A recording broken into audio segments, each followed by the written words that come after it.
प्राचीन समय की बात है, जब पृथ्वी पर धर्म और अधर्म के बीच महाभारत जैसा महासंग्राम होने वाला था। उसी युग में एक ऐसे वीर का जन्म हुआ, जिसकी वीरता, दानशीलता और वचनबद्धता आज भी श्रद्धा के साथ स्मरण की जाती है।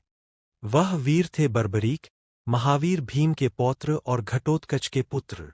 बचपन से ही बर्बरीक में अद्भुत शक्ति, तेज और करुणा का अद्भुत संगम था। उनकी माता अहिल्यावती ने उन्हें सदा सत्य, धर्म और वचन पालन का मार्ग दिखाया। बर्बरीक ने भगवान शिव की कठोर तपस्या की। उनकी भक्ति से प्रसन्न होकर महादेव ने उन्हें 3 अमोघ बाणों का वरदान दिया, जिनसे वे अकेले ही संपूर्ण युद्ध का परिणाम बदल सकते थे। परंतु शक्ति के साथ उन्होंने एक ऐसा प्रण लिया, जो उनकी महानता को और ऊंचा कर देता है। उन्होंने कहा कि युद्ध में वे सदैव हारने वाले का साथ देंगे। यही प्रण आगे चलकर पूरे महाभारत के संतुलन का कारण बना। जब भगवान श्रीकृष्ण को बर्बरीक के इस प्रण और शक्ति का ज्ञान हुआ, तो वे समझ गए कि यदि बर्बरीक युद्ध में उतरे, तो धर्म की लीला बाधित हो सकती है। तब श्रीकृष्ण ने ब्राह्मण का वेश धारण कर बर्बरीक से दान मांगा। दान सुनते ही बर्बरीक ने बिना किसी हिचक, भय या अहंकार के अपना शीश दान कर दिया। यह देखकर स्वयं श्रीकृष्ण भावविभोर हो उठे।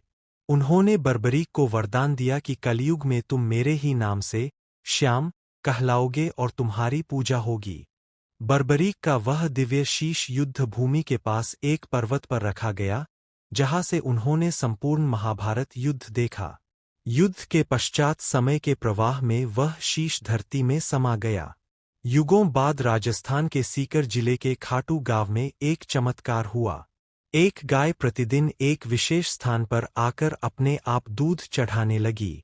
राजा को जब यह ज्ञात हुआ, तो खुदाई करवाई गई और वहां से दिव्य प्रकाश से युक्त वही शीश प्राप्त हुआ। और वहीं बाद में एक पवित्र कुंड का निर्माण हुआ, जिसे आज श्याम कुंड कहा जाता है। मान्यता है कि इस कुंड का जल अत्यंत पवित्र है और इसमें स्नान करने से मन की शुद्धि और रोगों से मुक्ति मिलती है। उस दिव्य शीश को विधि विधान से स्थापित कर भव्य मंदिर बनाया गया। तभी से खाटू श्याम जी भक्तों की मनोकामनाएं पूर्ण करते आ रहे हैं।